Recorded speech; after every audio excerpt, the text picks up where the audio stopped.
Realme GT7, flagship killer atau gimmick doang nih? Soalnya di harga 8 jutaan bisa kasih performa yang kenceng banget sampai dapetin skor Antutu 2 jutaan. Walaupun ya seperti biasa, untuk urusan worth itu bukan cuma performa atau kebut-kebutan doang. Dan di sini kita akan bahas semuanya, mulai dari kelebihan, kekurangan, sampai HP ini tuh cocoknya buat siapa.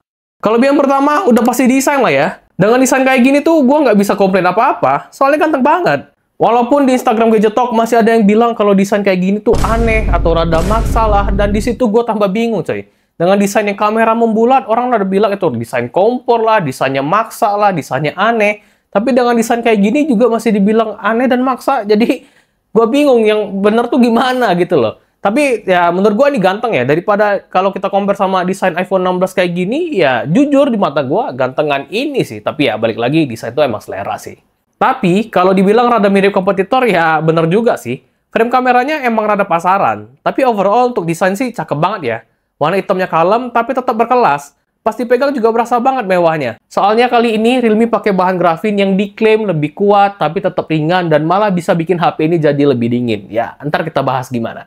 Yang bikin gua kaget dengan ketebalan 8,3 mm dan bobot 206 gram yang sebenarnya nggak berasa tebal banget dan nggak berat juga. Berasa biasa aja, kayak HP flagship pada umumnya lah. Tapi, tetap bisa masukin baterai gede 7000 mAh, malah ada IP69 tahan air dan debu juga. Jadi ini gokil banget sih.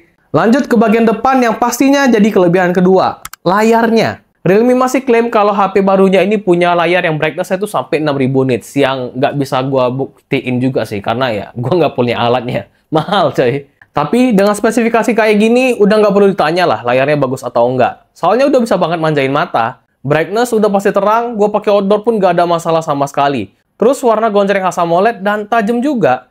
Bezelnya pun tipis, simetris di semua sisi, dan audionya termasuk bagus loh. Belum di level flagship beneran, tapi speakernya udah oke kok. Soalnya ya suaranya kencang, treble-nya juga lumayan, dan bass-nya berasa tipis-tipis lah, kayak HP pada umumnya. Sedangkan kelebihan ketiga ada di jualan utama mereka, performa. Realme GT7 pakai chipset terbaru Dimensity 9400E, yang awalnya gue bingung, E-nya itu apa? Tapi bodo amat, gue nggak terlalu peduli dengan spesifikasi di atas kertas, yang penting performa secara real life-nya itu gimana. Dengan spesifikasi kayak gitu, bisa banget hasilin skor Antutu 2 juta lebih dikit. Nggak sama persis kayak flagship belasan juta, tapi untuk pemakaian sehari-hari sih hampir nggak berasa bedanya. Kayak multitasking sambil namatin TikTok yang nggak tamat-tamat pun HP ini tetap lancar. Main game juga gitu loh. Honor of King nih, gua hajar push rank tetap stabil rata-rata di 118 fps. Suhunya pun adem, paling kencang di 39 derajat. PUBG juga hasilnya mirip, udah bisa 120 fps dan rata-rata frame rate-nya di 118 fps. Gyro aman, suhu juga mirip di 39 derajat.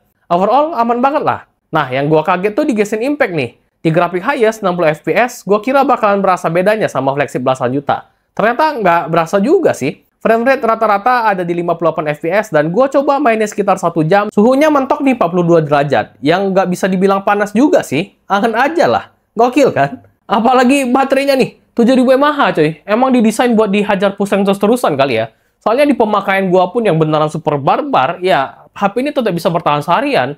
Soalnya gue pakai mayoritas gaming. Terus juga connect Android Auto yang kalian tahu sendiri. Kalau connect Android Auto tuh ya pasti bakalan boros banget baterai. Terus juga pakai Google Maps, ya, jadi HP itu panas, malah gue sambil tethering loh. Bayangin, sambil tethering, jadi ya udah kebayang lah seberapa tersiksanya baterai di HP ini. Tapi tetap masih bisa dapetin screen on time itu 5 jam. 5 jam lebih malah. Jadi ya menurut gue ini awet banget. Tapi ya kalau nggak dipakai sebarbar itu ya udah pasti screen on time 9 jam, 10 jam itu aman lah. Jadi kalau misal pemakaian kalian tuh nggak terlalu barbar, ya 2 hari ini aman banget lah. Apalagi kan chargernya itu 120 watt, jadi ya ngecas 7000 mAh tuh juga nggak lama juga. 40 menit tuh HP ini udah terisi full loh. Jadi ya untuk urusan baterai, ini gacor banget sih. Kelebihan berikutnya udah pasti di softwarenya. Kalian tahu lah ya, Realme UI itu mirip banget sama ColorOS. Dan buat yang udah pernah pakai HP-nya Realme, pasti paham lah. UI-nya tuh cakep, punya banyak opsi kustomisasi, fitur-fiturnya juga seabrek-abrek, mulai dari fitur gaming sampai fitur AI, dan nggak ada iklan. Tapi sayangnya, Realme cuma janjiin 3 tahun Android update plus 4 tahun security update. Bukan yang paling panjang apalagi di harganya ya. Tapi kalau kita cek, Realme tuh udah mulai ningkatin lah. Kalau dulu kan cuma 2 tahun Android update plus 3 tahun security update. Kali ini ditingkatin 1 tahun. Jadi ya sedikit lebih panjang walaupun memang gue berharap setidaknya 4 tahun Android update gitu. Jadi ya untuk pemakaian jangka panjang ini bakalan jauh lebih aman lagi gitu ya. Semoga lah ya. Sedangkan kelebihan terakhir, kalian pasti kaget. Soalnya walaupun flagship killer, kameranya tetap bagus loh. Setup kameranya lengkap, bawa 3 lensa di belakang dan 1 lensa di depan. Dan untuk hasilnya sih udah cakep di harganya. Di kondisi pencahayaan yang cukup kayak gini, semua lensanya masih bisa hasilin foto yang bagus. Detailnya tajam, dynamic range-nya lebar, warna mirip situasi aslinya, dan processingnya nggak lebay. Paling lensa ultrawide-nya aja nih, yang kualitasnya agak jomplang. Tapi masih harus dimaklumi karena ya bukan flagship beneran. Pas dipakai foto potret juga ternyata masih bagus loh. Detailnya tajam, background blur-nya rapi, dan jarang gagal. Coba aja lensa telenya 3 kali zoom, pasti hasil fotonya bakalan lebih dramatis kayak kamera beneran. Tapi 2 kali zoom kayak gini udah oke banget sih. Lanjut, foto malam-malam ternyata masih bagus juga nih hasilnya. Dan karakternya mirip kayak foto siang-siang. Kualitas lensa ultrawide-nya agak jomplang, tapi masih di kategori yang lumayan, bukan yang jelek ya. Sedangkan lensa utama dan telenya sih bagus, masih tajam dan rendah noise. Overall, untuk hasil foto emang belum selevel flagship beneran, tapi di harganya ini udah bagus banget. Realme GT7 di resolusi 1080p 30 fps. Tadi gue coba bisa sih 4K atau 8K gitu ya, tapi nggak bisa switch ke lensa ultrawide. Kalau dia ultrawide jadinya kayak gini.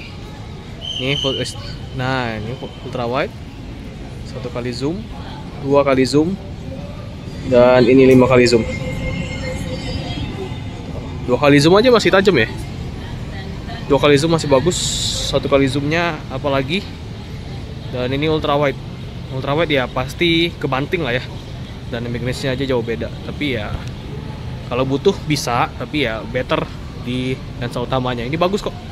Dynamic range masih dapat, stabil juga, tajam, mantap. Kalau ini kamera depannya di resolusi 4K 30 fps. Lebar ya, enak. Lebar banget, luas, terus juga dynamic range itu agak silau, tapi yang lain oke banget. Dari profil warna sih agak beda ya. Kalau yang kamera belakang tadi kan lebih gonjreng gitu, kalau ini lebih natural gitu. Tapi stabil kok ini, 4K 30 fps stabil, mantap. Ini video low light di Realme GT7. Ini lensa ultrawide nya teman-teman ya, jadi wide, tapi ya detail agak kurang sih sebenarnya ya. Tapi oke lah, masih bisa dipakai, masih bagus juga kalau agak-agak terang kayak gini.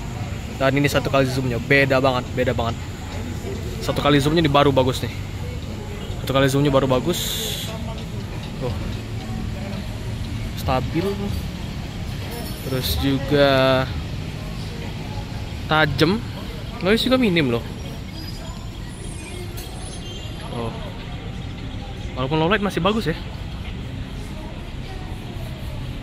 Nah, kamera depannya low light kayak gini ya teman-teman ya, masih lumayan, tapi ya detail pasti nggak sebagus pas kondisi di depan yang terang lah pasti ya. Nah, jadi kayak gini masih cukup stabil, tapi ya untuk kondisi low light sebenarnya untuk bukan flagship beneran sih kayak gini sebenarnya bagus ya, apalagi harganya kan under 10 juta.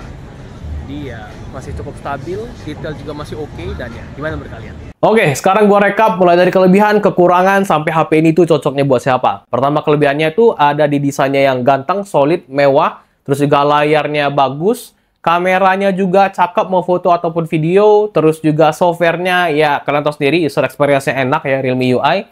Terus performanya juga kencang banget, mirip banget kayak flagship beneran, dan diimbangi dengan baterai yang gede banget ya. 7000 mAh tuh beneran gede banget, yang beneran bisa bikin HP ini jadi daily driver kedua gua ya. Soalnya beneran awet dan diimbangi sama chargernya yang super kencang.